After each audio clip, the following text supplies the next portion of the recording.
Hello, amazing humans. It's Sonia McDonald here, and welcome to the podcast and live with Leadership with Sonia, where I love connecting and talking to incredible role models and leaders and humans out there. And Karen is one of the best. She is an incredible human and leader and woman. She's also my health and wellbeing coach. She has made a huge difference to my life. She has an amazing story to share and insights around what many of you might be going through. She's the CEO of ExecFuel Nutrition and also the founder of an incredible program called EMPWRHER, which I'm part of this great community. And thank goodness I have started focusing on my health and wellbeing finally. I wish I'd done it 20 years ago. Welcome, Karen. Thank you for having me. I'm so honored to be here. As always, you and I talk offline a lot to be on a podcast with you and actually get to share my story and talk to you about health and leadership is amazing. Well, you're amazing. And I would love to know about how you got to where you got to today. Like, share a little bit about your journey and, you know, why it matters to where you are today. Yeah, 100%. So about just over 20 years ago, I started in corporate. So I was quite young when I entered corporate. And with my generation, I think a lot of us were. And as Gen Xers were really pushed in the deep end when it comes to pushing ourselves, working extensive hours, performing at high level. The expectancy for output was great and outcomes too high. And what I was noticing with myself and a lot of my colleagues at the time is that none of us were having any respiration, and nutrition was off point. We didn't have time to exercise. We didn't understand what meal planning meant. And so over the years, aside from seeing the detrimental effects of excessive travel, alcohol, client entertainment, late nights, deadlines, I was also noticing that my mood was getting very low, and I wasn't performing at the level that I wanted to perform. And so what I did was start shifting my approach around what I ate, how I exercised, how I took that into my lifestyle, and started really trying to make an impact for my health in the way that I performed in the world as a leader, also as an employee. And that's the work that I now do full time for the people, so those that are experiencing burnout, not feeling confident in themselves, their health, and the way they're looking, not having clarity, underlying health issues, still expected to perform at really high levels. Yeah, and it's interesting, I suppose, you know, and I don't know if, you know, you think about this and, you know that I'm very much in that leadership coaching space, and you're now my health and wellbeing coach and I talk about the importance of health and wellbeing in the space that we work in, but it's not our expertise like yours. Is I'm blown away by, you know, 20 years ago when I started the business, and, you know, whether you're in a corporate role or in a business, how much pressure and overwhelm there is, and how you do kind of put yourself down the ladder of importance. And I wish I had put myself as a priority and my health as a priority a really long time ago, because as I've got older, I feel the effects of not doing it also a long time ago. But I mean, you can start any time, right? And obviously now going through menopause, what do you think it is about people like myself that just aren't putting it as a priority? Like, and also the impact of that. I mean, what do you think it is?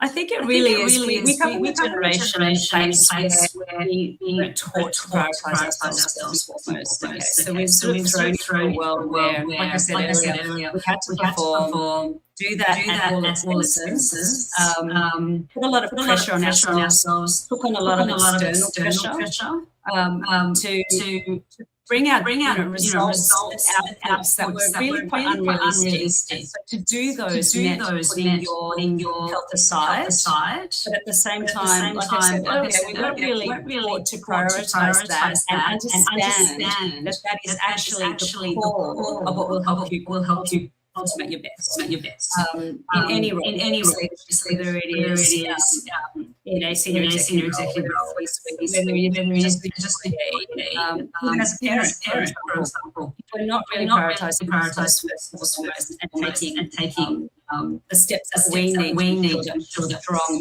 mentally and physically, we can't expect at the level we want to perform at. But that's something that we weren't necessarily taught. And it wasn't even that acceptable back then. So it was more around just dedicating yourself to your career and to your role and making sure that you were performing.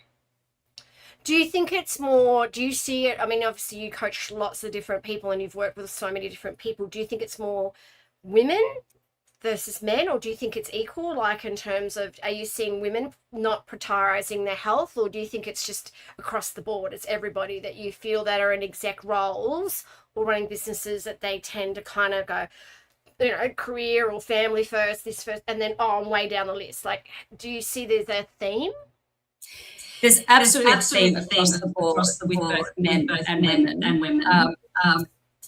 Around prioritising your health when there are pressing matters at hand, deadlines at hand, and there are urgent deadlines of anything you need to do.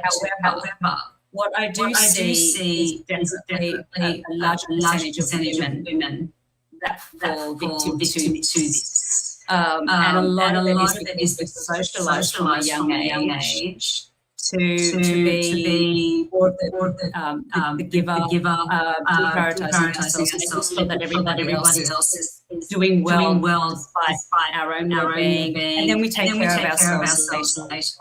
So I'm definitely seeing it. Also socialised not to be selfish in that way, whereas men aren't necessarily socialised in that manner. So they are better at compartmentalising and also taking the lead on their health if they're seeing that something isn't right. But I'm not saying that I'm generalising every client that I have. There are some men that prioritise their health. But generally I find that women that I work with, definitely a high percentage of women that are prioritising their health and use their advantage, and it really stems from younger age to not put ourselves first. So I know you and I talk about this whole menopause thing quite a bit as well. And what I've loved about working with you is getting more of an understanding of how menopause can impact us, and also the hormones, and also thinking about how your well-being and what you're eating, and those sort of things as well, which I wasn't really cognizant of. And it's still today, I meet so many women that are like blown away by, I didn't realize I was going through menopause, or now I'm going through menopause. I don't know what to do about health and nutrition. You're really passionate about this space. If there were a couple of things for people that are watching that are going through this journey, what are some of the key things that they could look at doing around their health and well-being? Absolutely. So aside from like HRT, which is not what I specialise in, but I do obviously specialists that do work in that field.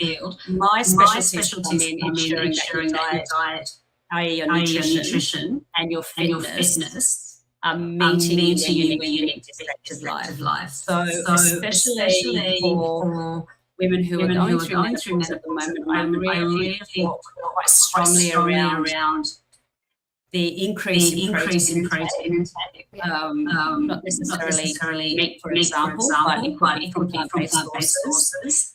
Eating more consistent so that we're balancing out our hormones. Ensuring that a lot of the food we're eating is from foods, not processed foods or high sugar foods, or alcohol, for example. And then on the training side, the exercise side, we really need to look at resistance training. So lifting weights, resistance bands, heavier barbells, is really re-looking at the way you exercise and ensuring that you're incorporating lift strength-based training into your day. Yeah, I've been doing a lot of research and reading around this, and even though I have got weights, you've kind of now energized me to go back and start to look at doing this sort of stuff, but you don't really think about it. And also I have, from your guidance, cut back the alcohol, done more around the protein, and it's made a big difference to how I'm feeling. Because I thought I'd be the Energizer Bunny till I was like 100, and then I realized I'm not having the same energy as I used to. I wonder what's going on here, and that's why you've made a huge difference. But in terms of, leadership, so you know that I love talking about leadership, and I see you being such a great role model in the leadership space, particularly the courage and kindness space, right? And you and I have spoken about the importance of leadership and also taking care of yourself as a leader. Again, that's just fundamental. Like, what does that mean to you? Like, how does leadership and kindness and courage how does it kind of come into your world?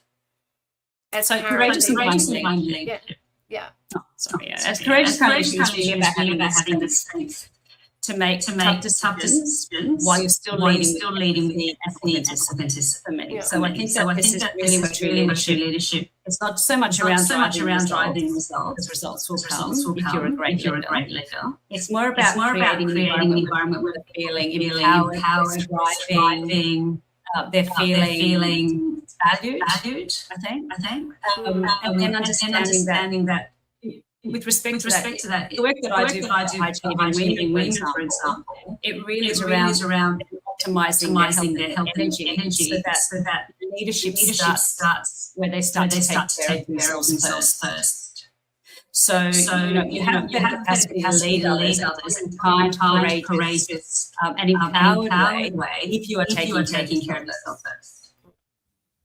And I love that you champion that. You're very much around the self-kindness. So I know, like, every time I reach out to you, you're always, it's a wonderful thing about having a health coach or any sort of coach, but in particular now that, you have been such a phenomenal part of my world around the health and well-being coaching, is like, I'll reach out to you and you're really inspiring, and you'll send me recordings around being really kind of keeping me on track and inspiring. And every time I make a choice around my health and well-being, it's like I've got the little Karen sitting on my shoulder going, okay, I'm about to do this. And what would Karen, in a really, not in a really lovely way, and you're not hard on me, you're very gentle and kind, but you kind of keep me on track. And I think that's what has made a big difference. And also, having women supporting other women, I think the thing that I've got from your leadership and why we need to see a lot more of this is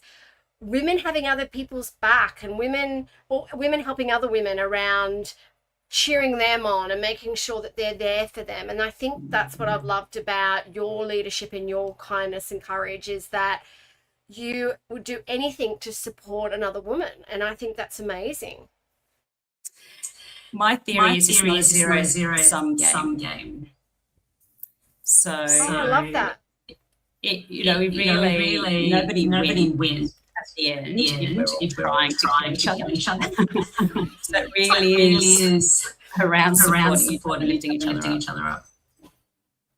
Oh, and that ripple effect, is amazing. Like, I find even we have this group, and you have your weekly group coaching and webinars and things, is the women and seeing on the group chats and things how everyone's supporting each other and sharing and connecting.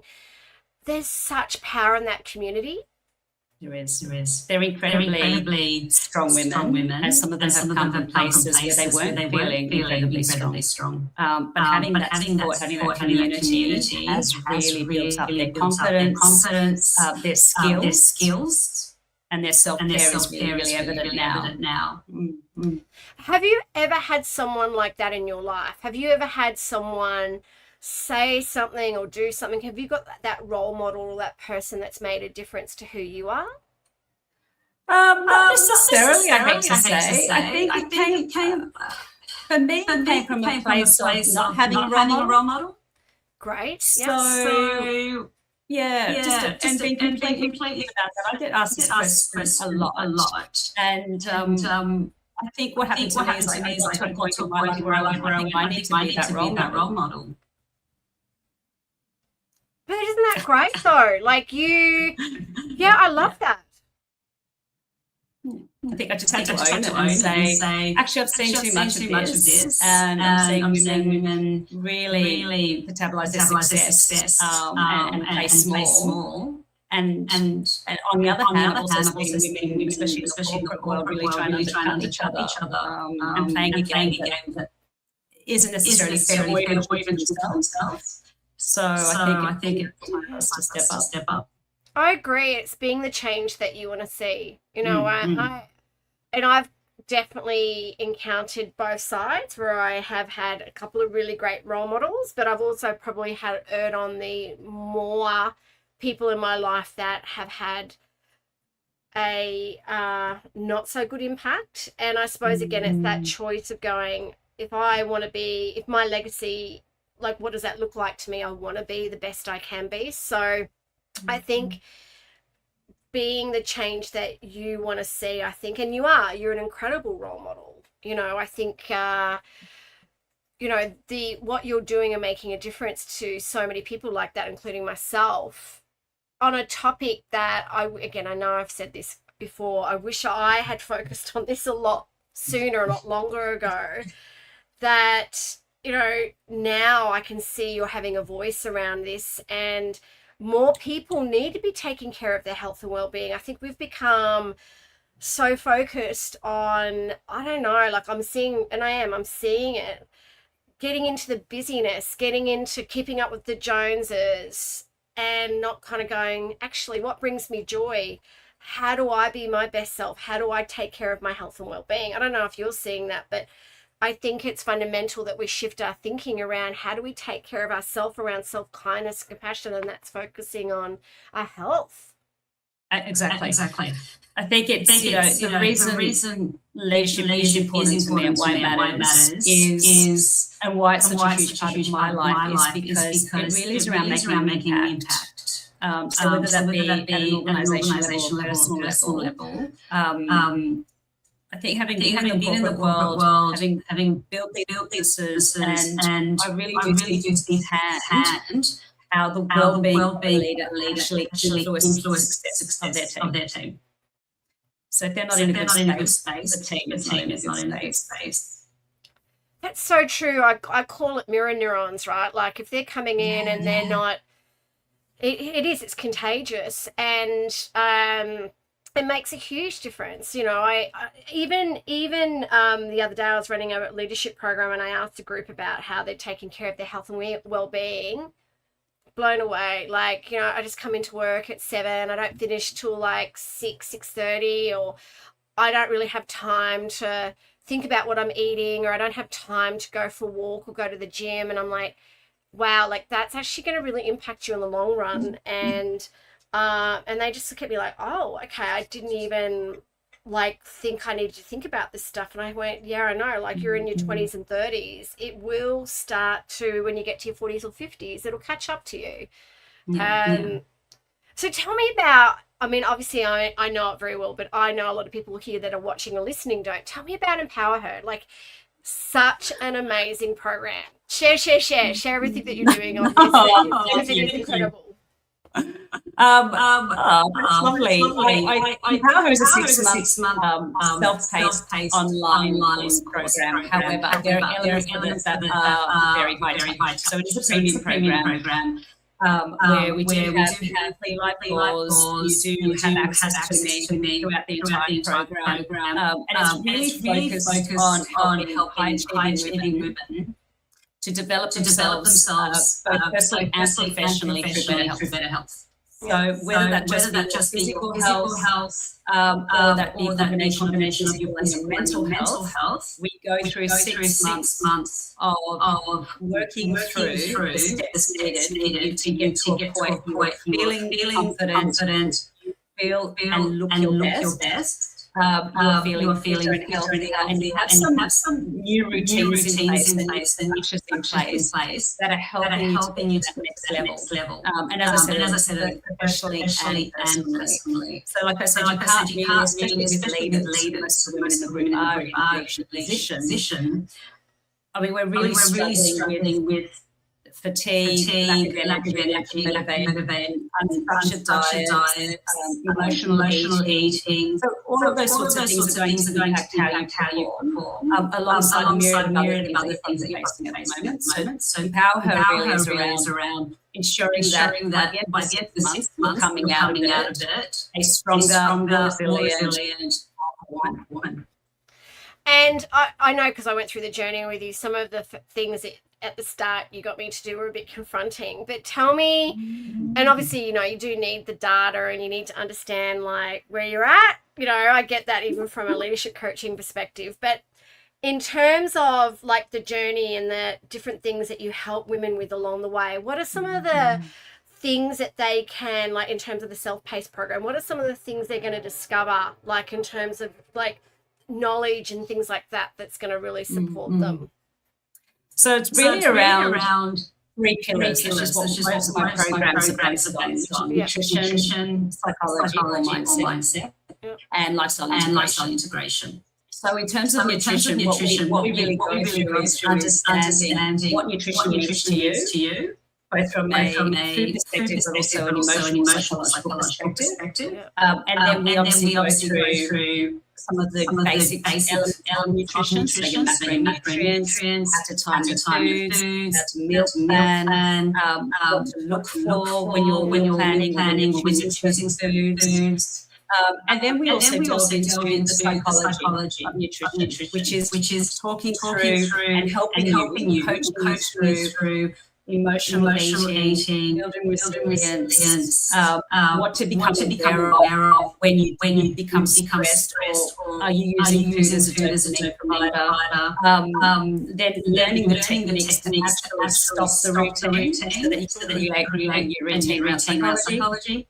And then the other elements of the program are around how we integrate lifestyle. So one of my biggest things for lifestyle integration is your environment set up for success.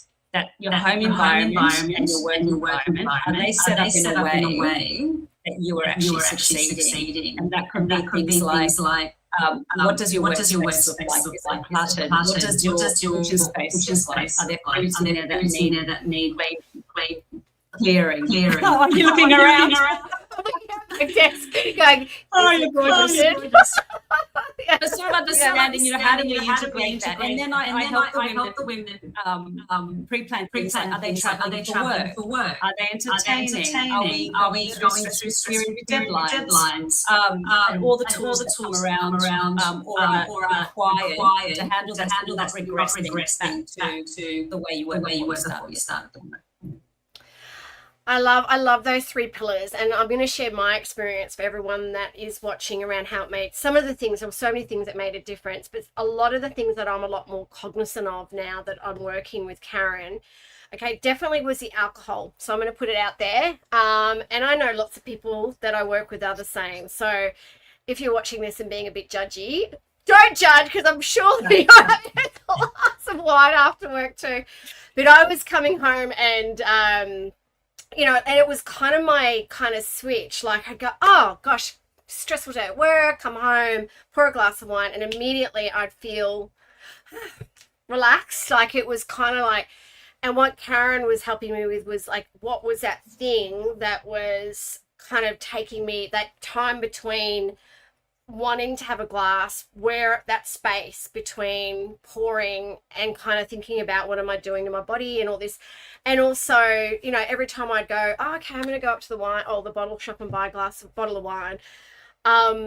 Thinking about that, going, hang on, is this actually a good choice for me to be doing this? And so now I don't drink during the week.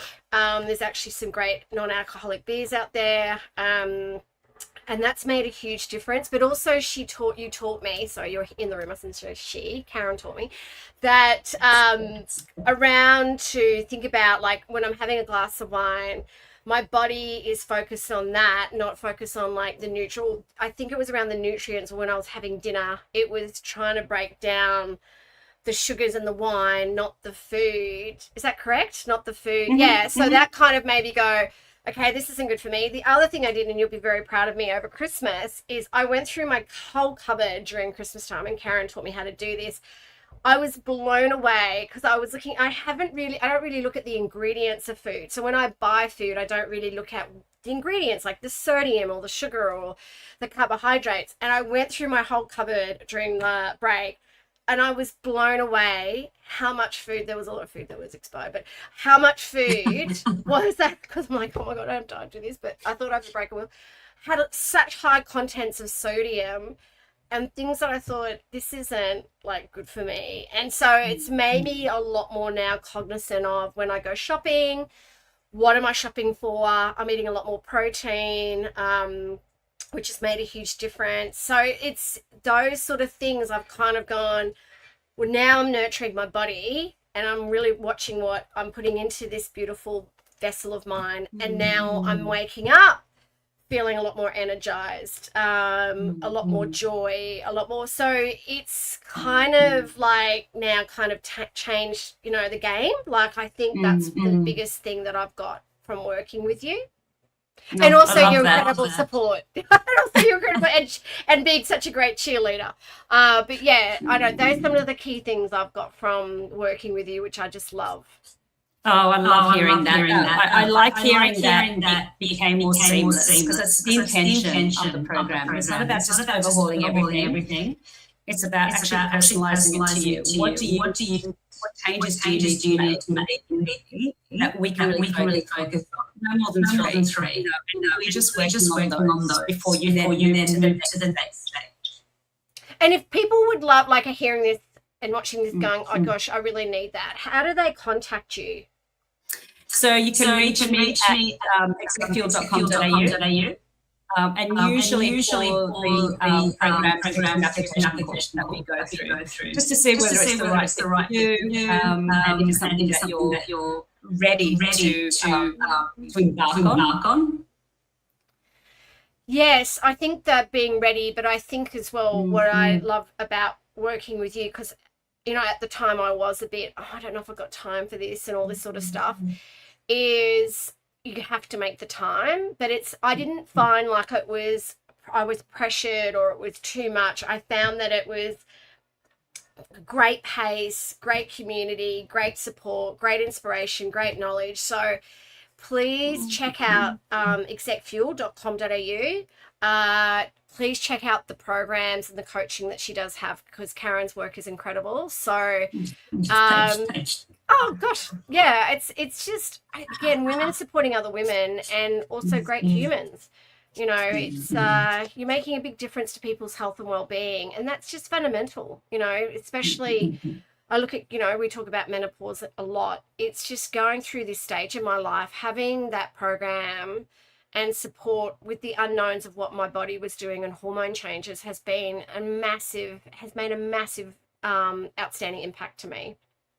I love hearing that. We've had some amazing guest speakers, yourself in different programs as well. So, you know, anyone who wants to watch the program will only be listening to what I say, which is a bit of a relief. It's also, you know, some amazing experts that pop on and share their expertise in these areas. And we had a wonderful Dr. Kelly Meehan with the menopause module, and a lot of the viewers found that exception. So I really do recommend it. Excellent. All right. Well, we could talk for a lot longer, but is there anything you would love to share, like any insights or anything you would love to share to everyone watching today? Any insights or advice that you would give anyone? So much. How do I just I think honestly, your health is your greatest asset. Cannot pour from an entity. And I mean that for every leader, male and female.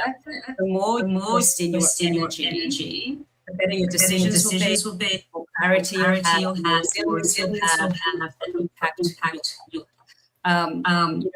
I think treating your well-being as a non-negotiable part of your leadership strategy is absolutely essential. Not as an afterthought. I love that, a non-negotiable. Like, this is a non-negotiable. Like, I love that. I love that. You know, I always talk to people about, you know, protecting your peace, your mindset, mental well-being and things like that. You know, you've got to take care of this, you know, your body, because it's all interconnected, right? So, and when you're feeling your best, you tend to be thinking your best as well. So I love that. Well, it was an incredible honor to talk with you today. Thank you so much for your wonderful insights. I'm sure we could have spoken for a lot longer, but if anyone, and also make sure you connect with Karen on LinkedIn. Check out her information that was put in the wonderful blurb on the podcast and live. And if there's anything we can do to help, or if you'd love to be part of the Leadership with Sonia podcast and lives, please reach out to the team at soniamcdonald.com.au. And thank you so much, Karen. You are amazing. Oh, Sonia, so are you. Thank you for having me. Anytime. All right. Stay kind and courageous, everyone. Thank you. Bye.